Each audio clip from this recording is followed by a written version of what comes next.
This is the famous valley of the Yosemite, located deep within the heart of California's Sierra Nevada, or Range of Light. About 80 years ago, a famous naturalist by the name of John Muir came to this valley and told the world of its beauty and the importance of preserving it. Muir has authored in all a dozen books, some scientific, some verbal photography of what he beheld, and some plain and beautiful poetry. While observing nature in its finest showing, John Muir wrote of this place. Every rock in its walls seemed to glow with life. Some leaned back in majestic repose.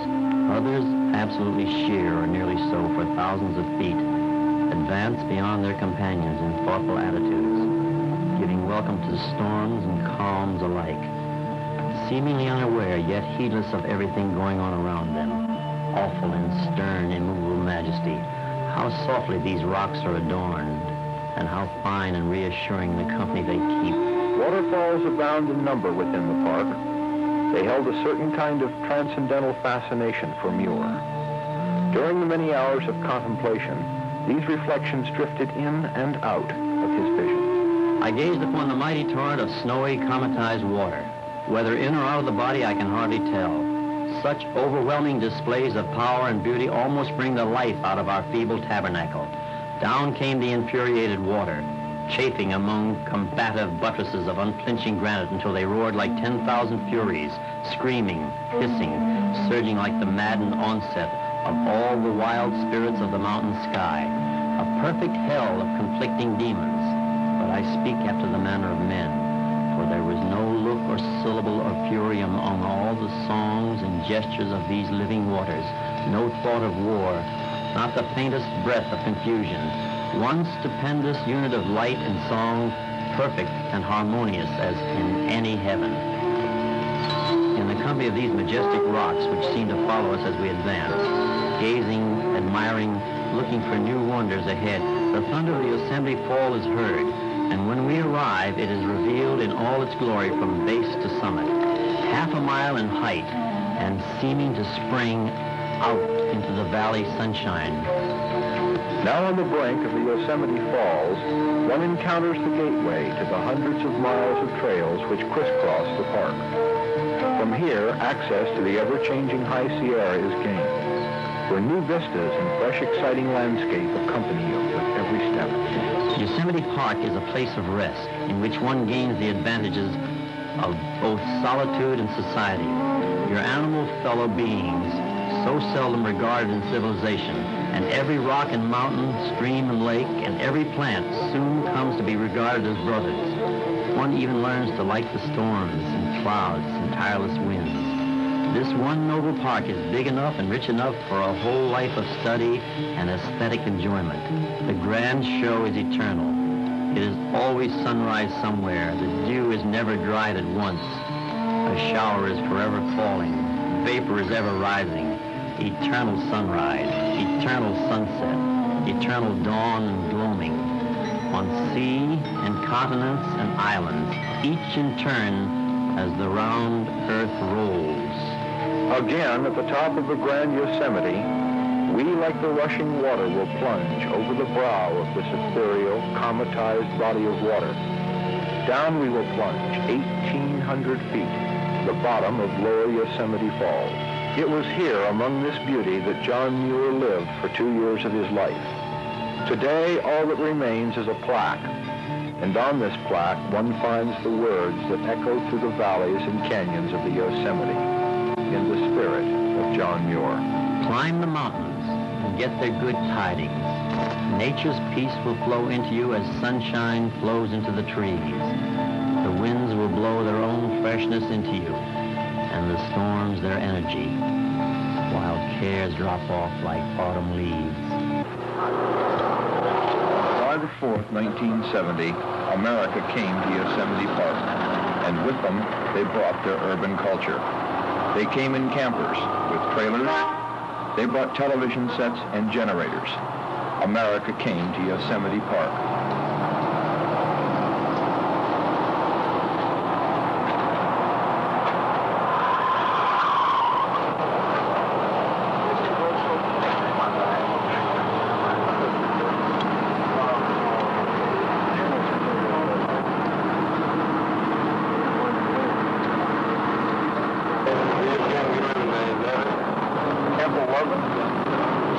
careful of those all filled up. Come on. Two men down there. Corral, right? For casualties? No. Okay. It's a bit of a hassle, huh?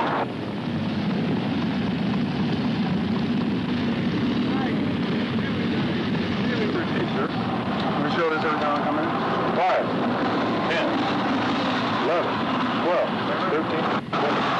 Okay, thank you. This is Ranger Richard Marks. And I'm the staff park ranger in Yosemite. I've been in this newly formed position for a matter of now 3 months. There's enough room in Yosemite for everybody if they would use the park. But you can't take Winnebago campers, and you can't take F-beam trailers, and you can't take TVs.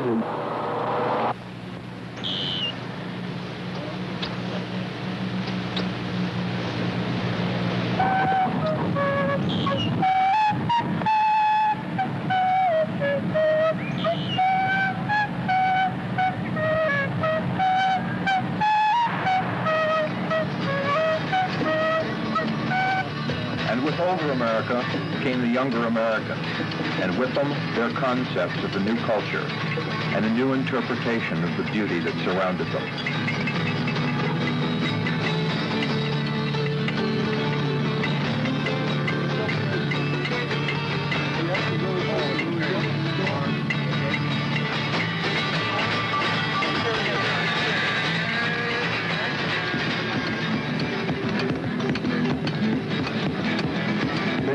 Because of the setting, they like to go head trips, and they find that this is a place to do it, and few people are going to bother them. Instead of narrowing my attention, I would rather stand in what the world would call idle manner, literally gaping with all the mouths of soul and body demanding nothing, fearing nothing, but hoping and enjoying enormously. So-called sentimental transcendental dreaming seems to be the only sensible and substantial business that one can engage in.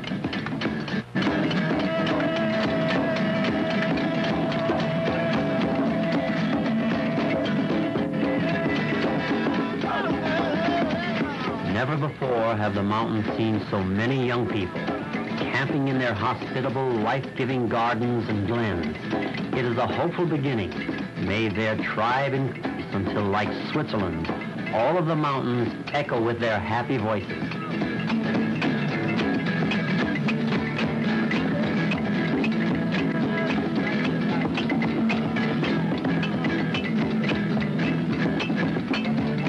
This is Ranger Coit H.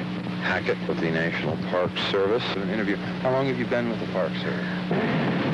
Well, actually, I started working for them in 1941. So that's, what, 29, almost 30 years ago. There are a lot of people here, and a lot of people who seem to be without campsites and a lot of problems here. Have you ever seen this many problems? Yes, actually, here in the valley, on one occasion, I observed somewhere in the neighborhood of probably 50,000 people in the valley at one time. And this has been within the last decade. What we're talking about when you talk about people in that quantity, you're talking about an impact on a very fragile area. But to say that it's been worse doesn't say that we can let it go on being as bad or a little bit less than or a little bit less than. Does that make sense? Yes, it does. Have you noticed that the younger people of today, let's say in contrast to 10 years ago, have a better understanding of the environment they're in when they're here in the park? I don't think so. As a matter of fact, I rather suspect they have less of an understanding of their environment in its total relationship and relevance to them as people. Why? Because they're living in more and more of a plastic world. If I carry this to the ultimate, I would look at the little gal over there and say that by the time she's my age, she will never have tactile, physical, or emotional contact with the products of nature. Now, when a child hasn't sat in a classroom and chewed on a pencil and knows what a piece of wood tastes like, when he hasn't, bumped his knee against a wooden bedstead, when his world is totally plastic, totally synthetic, and then you take him out and you show him a tree and you say, that's a living thing. And once upon a time in our culture, it had an economic importance to us. And it also had an emotional importance. Is that child going to understand me when I try to say that? I don't think so. I think that when when society gets to the point where it has lost its, and I use the word tactile because to me the sense of touch is a very important thing, and the sense of smell is, and the sense of sight. Okay, when those things aren't 350 days out of the year in their lives, can they come to a place like this in the other 25 days and really understand it? Okay, if I'm right, we're already beginning to lose a little of this feeling of relevance to nature. Now, where is it recaptured? Because I come back to what my job's all about, you see. Where is it recaptured? And I don't see, basically, I don't see that we're doing it, that at least the younger generation is coming to me and asking for help. And until they ask, I can only offer, and I probably am not going to do a very good job. You can do the same thing, here as you can there. It's just a matter of geographical location. Park Rangers, pardon me. They are Rangers, Barbie and Hoffman. And we're sitting in a group, and we're doing some talking with some people. Why would you want a confrontation in the meadow? Back up a little bit. There's more to it than just the confrontation of getting people off of this meadow. And it's simply as I was telling him, and that is, it's got to go back to the purpose of what this park has been set aside for. But it boils down to the fact that the national parks, as opposed to some sort of a big metropolitan recreational kind of a place, are supposed to be, and are, in fact, vignettes or fragments of primitive America. Now, this means that encouraging, through not doing anything about it or whatever, encouraging concentrations, large numbers of people to do their thing or to groove or whatever the jargon of the day is, simply is inconsistent. Well, another thing you've got to look at is the overall ecology of the meadow. Yeah. You look out here, it's become a lawn. Yeah. This is supposed to be a natural area. This is an ecological structure case. Now, let me say one more thing. National parks are not set aside to be big rustic fun farms, and that's where the impasse is. It's philosophical. It's an interesting thing that you can come down in twos and talk to us now. At this point in time, and or we can get along. We may even laugh and may even see some good points in one another. And yet later on tonight, when The horses come across. The horses come in, and it takes on a whole new. This is bad for the image. The ranger is now making his announcement again.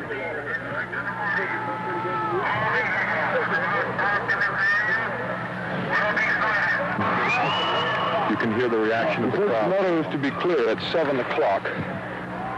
By 7 o'clock, because of excessive quantities of litter, noise, etc., the announcement was not specifically clear. Get on out here!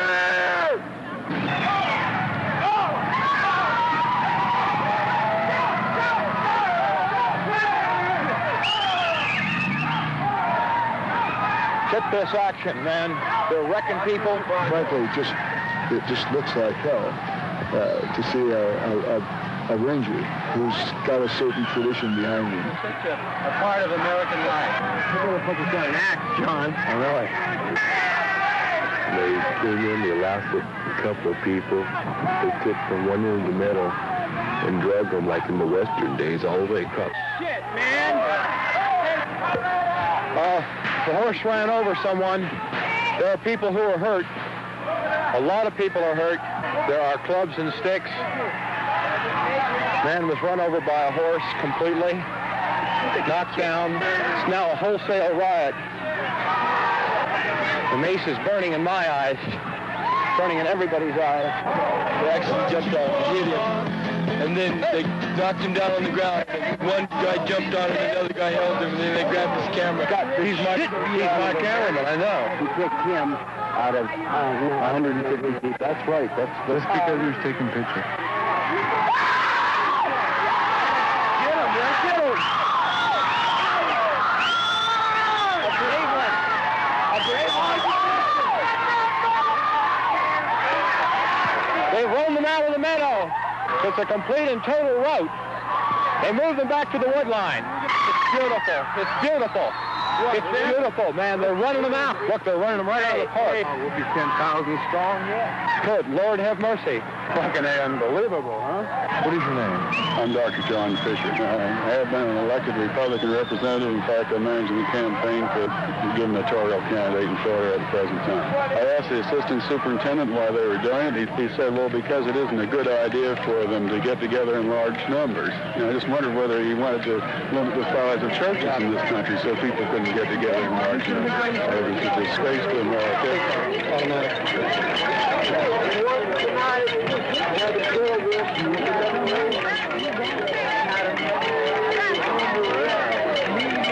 Here's some good pictures, man. Beautiful.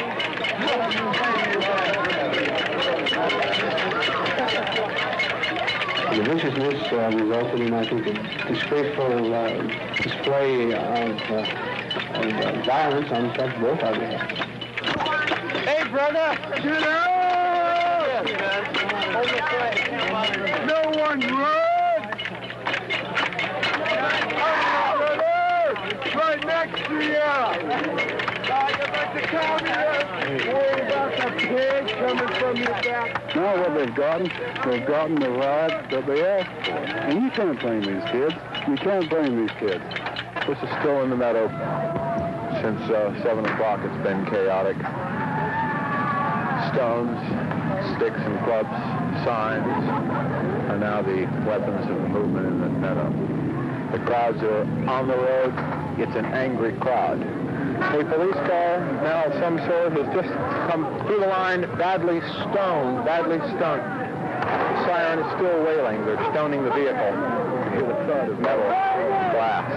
It's 9 o'clock now, or slightly after. There are still just as many as it were, and the spirit is twice what it was before. There's been a 4th of July victory as of this hour in the Yosemite Meadow. It's now the 5th of July. It's become a beautiful morning, a little rain last night. Quite a contrast in day. This morning at 6 o'clock, the Rangers also came in again making sweeps. They're running all the motorcyclists out. What we did out there and what they did is regrettable, but it has happened. I'm not glad that it happened, but it's over with, and I think we now can build from this point. Thank you, John, for the opportunity that you've given us personally and the rest of my staff to get the message out of out to these people that we are interested in reaching. The plea is not to cut your hair. The plea is not to act like choir boys. The plea is to come and use the park as we see fit. Now, so off the long-haired bums goes in trouble, and I'm delighted to see the police here kicking them out. They have no right to be here at all. And this one old guy, he came through in his car, and somebody accidentally threw a rock and hit him in the side of the face and about tore his face off. What I see is two groups of really, really beautiful people. Each group is standing for the same thing, but they're standing on, like two different pedestals. That eventually they're going to come together, though, and see that they both stand for the same thing. Eventually. Quite frankly, it's just two different kinds of, actually two cultures who are really in conflict here. That's what it is. It's just people houses people.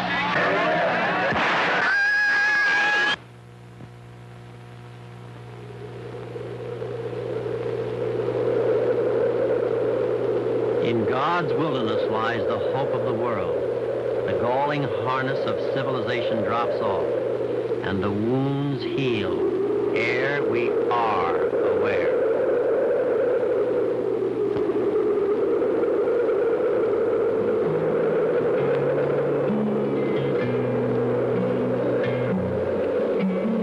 Whose garden was this? Must have been lovely. Did it have flowers? I've seen pictures of flowers, and I'd love to have smelled one. Whose river was this? You say it ran freely. Blue was its color. I've seen blue in some pictures, and I'd love to have been there.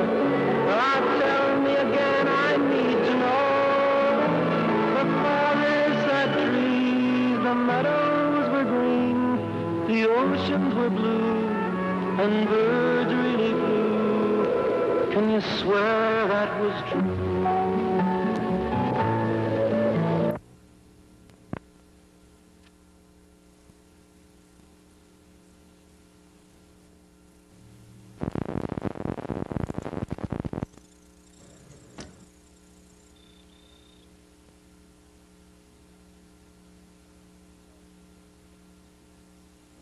This is a law enforcement training tape containing restricted material of high sensitivity. It is authorized for viewing only by law enforcement personnel under the direct supervision of a qualified training officer. If these conditions do not prevail, stop the tape at this point and arrange for its safe return to the Director, National Park Service, Department of Interior, Washington, D.C. 20040.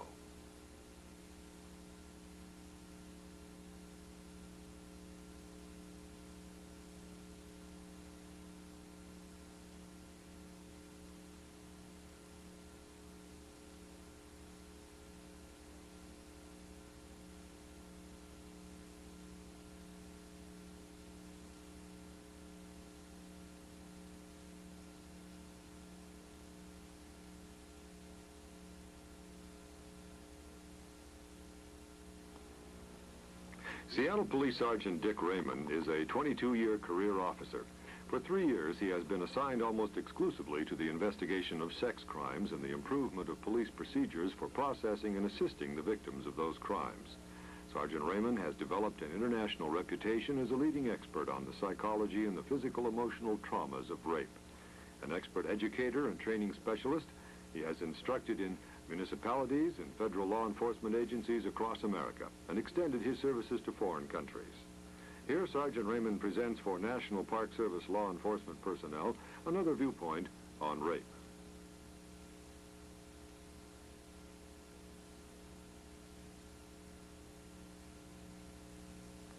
Good afternoon. I'm Sergeant Dick Raymond of the Seattle Police Department, and in the next about 25 minutes or so this afternoon, we're going to be talking about the crime of rape and maybe trying to give you a little different perspective or a little view maybe of the problem that you didn't have before. Before we go, there's a couple of things I think you have to understand. Number one is that when I talk and some of the illustrations I use, if the language tends to be a little coarse or a little vulgar, well, that's tough because that's the way it is and that's the way we can't get around it being. It's like that out there. Number two, when I started doing this thing about 3 years ago, I used to, at each stage of the session, I used to ask for a vote. What would you do now?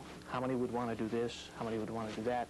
And we ended up with some near fist fights and disagreements. So now, you all just sit and you listen to me, and I give you all the message. There'll be no questions, no nothing. You just have to kind of listen to what I have to say. What I'm going to do, I'm going to talk about a situation that, as law enforcement students, you might be forced to deal with. It's happened in the past and probably it's going to happen again. In our town in Seattle, like every place else, calls for assistance vary day to day during the week. You know, Saturday nights at about midnight, the town goes crazy and there's calls backed up. And you go from call to call to call to call. And then other nights of the week, it's not quite that busy. And Tuesday night is the most glaring example. Sunday morning, they find all of Saturday night's burglaries. You've got to go down to those. Sunday evenings, you'd think would be a quiet day, but that's when all the people are at home, they're all in their houses, and they're all starting to kick the hell out of each other. Monday is the first day of business, and you got a lot of business on those days too. But Tuesday night, nothing happens. And you find yourself out there driving around looking for somebody to talk to. And some poor citizen walking down the street with his lunchbox, and he's going to have to talk to you. And you're going to give him a third degree like he was Willie Sutton, the safe man, just to have something to do. There's another phenomena that kind of works against us in that situation, that Tuesday night phenomena. And that's what we used to call one-man cars. Not too many years ago, when I first started this business, about 1948, at night, from 8 o'clock at night until 4 in the morning, there were no one-man cars. They were all two-man cars. The idea being that you just weren't safe out there by yourself. Well, sometime after that, our department, as is the case with most departments, we started going to a kind of a blend of 2 and 1 officer cars. We try and achieve 80%, 20%. That's 80% 1 officer cars and 20% 2 officer cars. The idea being that the 2 officers can respond and assist the others, the 1-person cars, and they can kind of rely on each other and get that much bigger spread. Well, depending on, there's arguments, of course, to support that one way and the other, but for this purpose of this, we'll just assume that you're going to be one of the 80%, working a car all by yourself. And it's Tuesday night, about 9:30 or 10 o'clock, which is the most boring time to be a policeman, I think. And you're working an area, oh, kind of like this one here, out around the college here. You're driving along, nothing to do, you're just looking for something. And driving on a street, and as you go past an alley, being a good officer, you got that good peripheral vision, and something catches your eye. Now you stop the car, put it in reverse, and you back up and you look down the alley to your left, and you see a garbage can sitting in the middle of the alley. Well, that in itself isn't much of a crime, but being Tuesday night, 9:30, anything to do. So you go down the alley, and you pull up, and you got your spotlight, and you're looking around, and nothing's going on, and it's quiet. You don't hear anything, you don't see anything, so what the hell? You'll be a good citizen, because fire engines might have to go up that alley, ambulances, all kinds of things. So you're going to do your job as a citizen and kind of clear that alley for traffic. You get out of your car, and you walk over, and you go to pick up the garbage can, and as you grab the handles, you hear a voice. And the voice says, "Don't make a fucking move, pig, or I'm going to blow your head off." Now, that gets your attention right away. And you kind of sneak a look this way to see where that's coming from. And right over there, about 6 feet away from you, standing in a doorway, is this creature. He is so bad, the first thing you notice about him, the first thing is that you can smell him. And he's 6 feet away. He's that kind of a guy that's got hair that kind of runs down past his shoulders here, and it's kind of greasy, and it's got a little dandruff, and the kind that you can grab and give a squeeze like this, and it'll stay in a rope. And his face is all covered with acne and kind of sores that are oozing a little bit.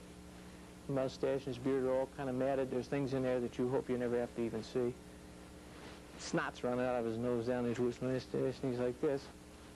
And beyond smelling him and that appearance of his, the next thing you notice most is the fact that he's got a pistol pointed right at your forehead, and the end of it looks about as big as the end of the garbage can. And it's bouncing around like this. His eyes are open like that, and he is giggling, and he's laughing, he's carrying on, and you're kind of scared.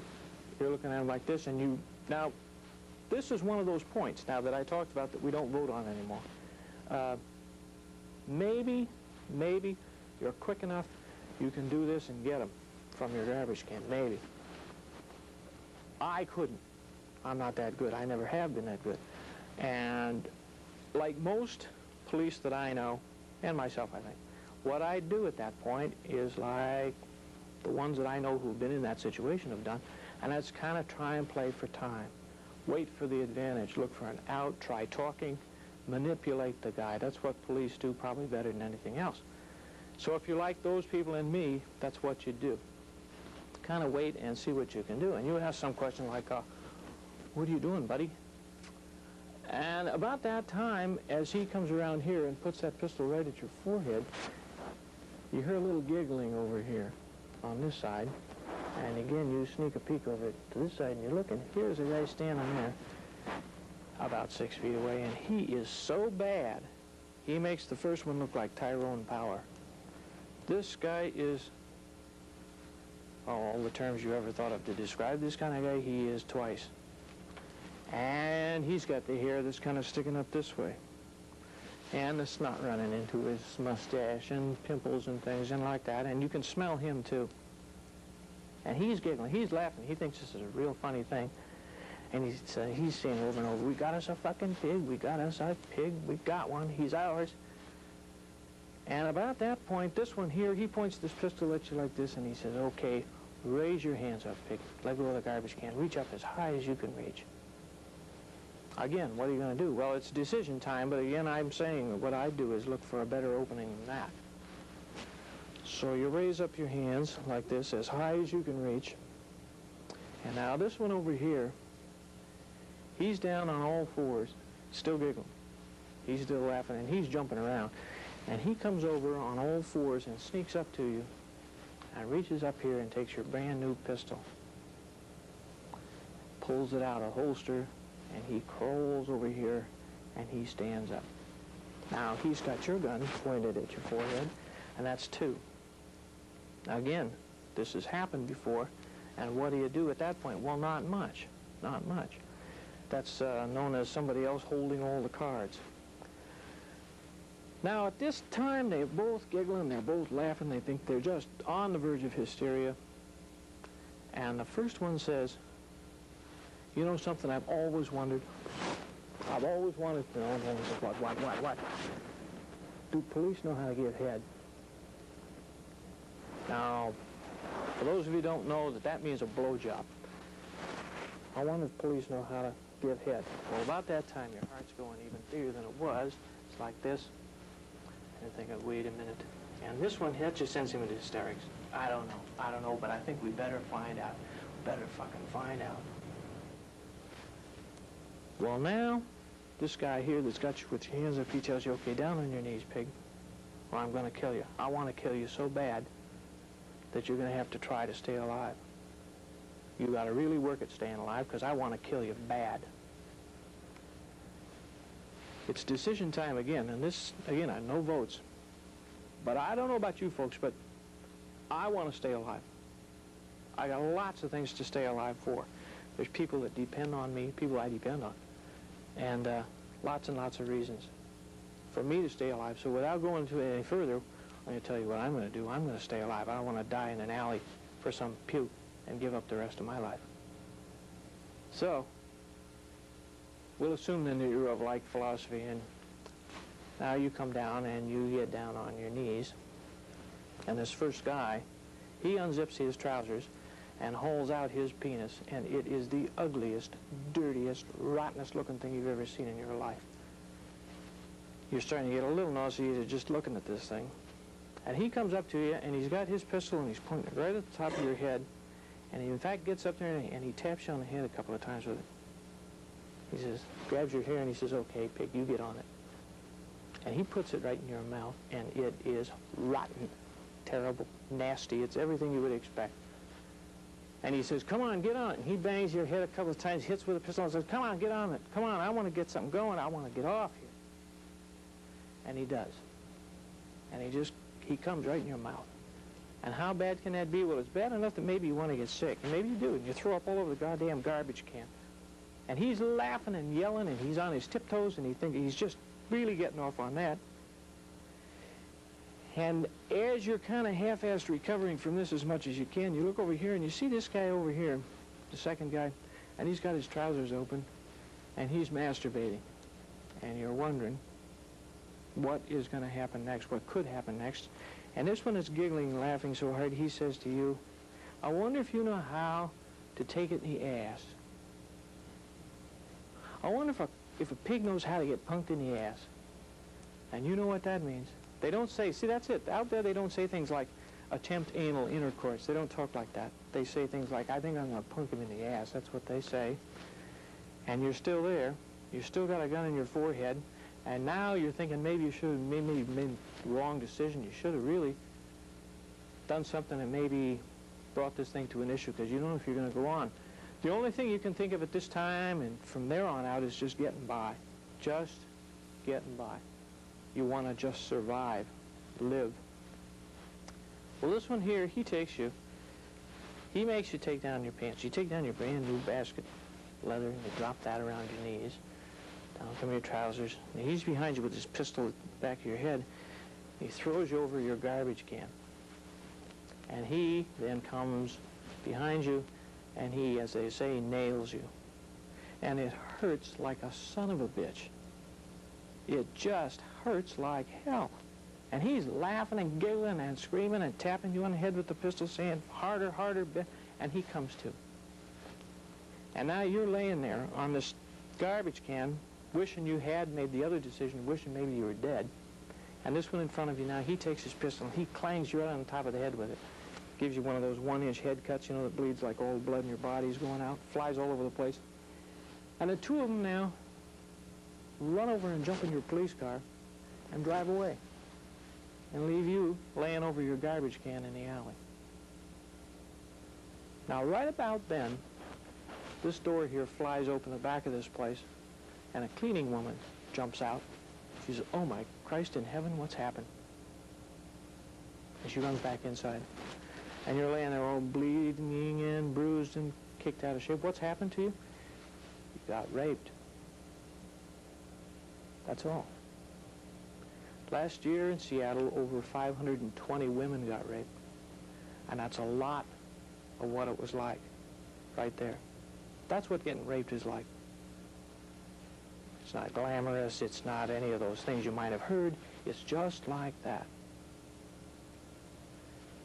Now you think maybe, you know, we'll think that this is all over now. That ends it, thank God.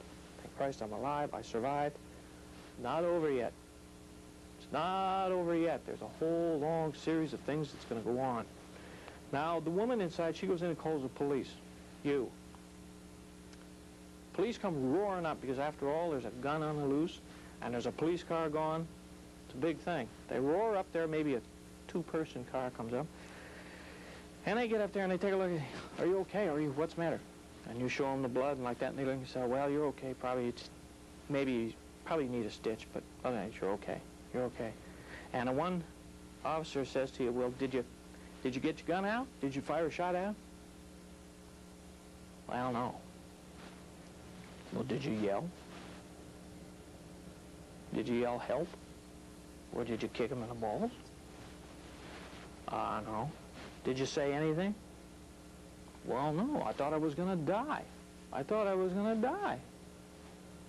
You let him get your gun? Yeah, well, be that as it may, it's time for you to go to the hospital. Now, all the other cars are out looking for your police car and these two guys. And now it's time to go to the hospital. And the two officers, maybe they have something to do. They've got an appointment like that. Well, you're okay, really, you don't need an ambulance, but we'll call for a one-man car to come down and give you a ride. And so they get on the mic, and they call around. 1 George 2, they're busy. 1 George 4, they're out to eat. They go, goddamn, we'll take you.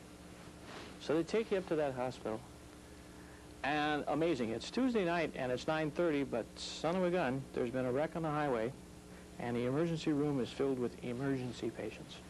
So you're going to have to wait. And you go in there, and you sit down in the ER, and you find out something magic happens. Everybody that works in that hospital has a reason now to be in the emergency room. It's magic. And some of them have a reason to be there twice. And as they walk by where you are, they're looking this way, and they maybe talk to whoever they're with. And when they come back, they kind of look at you again. You're sitting there in uniform, and you know that they know. And you know that they're there because they know why you're there. Well, maybe after an hour and a half, you get in. You get in to be examined. And you go into the room there, to the emergency room, the examination room. And there's a table like we all know about. Well, there's a difference in this table from any other table you've been examined on. Because at the corners of the table,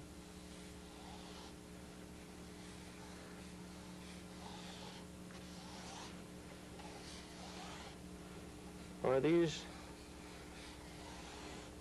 metal things, just about that size, and they're called stirrups. And what you do is you lay on your back and hook your legs into these things, and that kind of props you up there, kind of like that.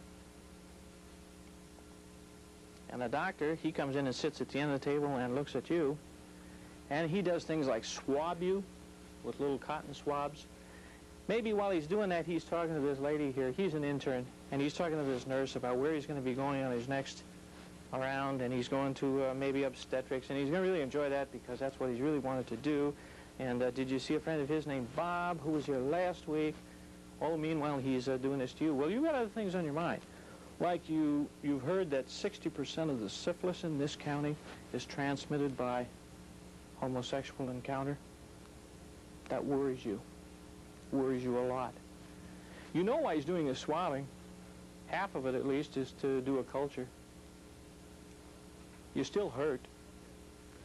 They put a little butterfly maybe on your head. It's not that bad. And then say, check back with us in 7 days. Why? Well, you know why in 7 days, because then the culture will have gone full cycle, and they can tell you if you've got something. Well, now you got to get home. You know, how do you go about that? What do? Call the station? Do you call a car back?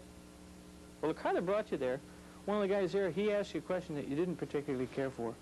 You told him what had happened to you, and the driver had said, well, you know, hey, I've always wanted to know. Something I've always wanted whenever I've handled a rape case. I always wanted to ask a woman this, but I couldn't. But I can ask you, can you relax and enjoy it? Is it easier? Did you do that? Well, at the time you wanted to strangle him, but you got past it. You certainly don't want to see him again. So I don't know how you get home. Maybe you call up your friend, your girlfriend, your wife. Come and get me. Well, what's the matter? Well, I'll tell you when you get here. Now, you're going to have to tell her or him or them or somebody what happened to you. And it's not going to be easy, is it? That's not going to be easy at all, because they're going to ask you things like, well, did you yell? How'd they get your pistol? Did you quick draw? Did you shoot him? All those kind of questions, you're going to hear them again. Well, we'll assume that you get home. I don't know how you're going to handle that, but you do. And you get home, and you don't really quite feel like going back to work that next day. You especially don't feel like getting back into that police car and going out driving by yourself again. And after 2 days, you're feeling kind of decent physically, but you're just not feeling like going back to work. Well, on the third day, the sergeant calls you, and he says, hey, pal, how are you? How you doing? I understand you had a little 1-inch cut on the head. Yeah? Can you wear your hat? Well, yeah, it's kind of down a bit. I can wear my hat. Oh, well, when do you think you're going to come back to work? Well, I didn't really feel like coming back to work. Well, you better come back tomorrow. Okay. So the next day, you go to work. And it's not the same. It's just not the same. People are different. The guys are different. The whole thing is different. And about, say, 5 or 6 days after that, a friend comes up to you in the locker room. Everybody else cleared out. A friend comes up and says, Dick, I'd like to talk to you about something. And keep in mind, I wouldn't say this if I wasn't your friend. Now, anybody who's ever prefaced a little conversation with me like that, I get ready, because they're about ready to really lay something on you pretty good. And you do the same thing. Yeah, go ahead. What's up? Well, the guys have been talking. And the word is that you knew those guys. They were kind of friends, and that you'd met them there before. Is that true? Do you know those guys? Are they friends of yours? What would you want to do? What would kind of your reaction be to that? That's just the progression. That's the way rapes go. And the fact that you're the police, that you got pistols, or a house full of pistols, makes no difference at all. None at all. Everybody gets raped. 6-month-old babies and 85-year-old women get raped, and everybody in between. Now, what do we all do about that? What about that? How was that? What can we do about it as police? There's days and days of training. There's all kinds of psychological background and things that we can study. But the one thing that does the most good, the one thing you can remember that's going to get you by, treat victims the way you would want one of your loved ones treated by the police if this, God forbid, happened to them. Be like you would like the police to be to someone that counted to you. And with that, you can't go wrong. Okay? Thanks. And that's that.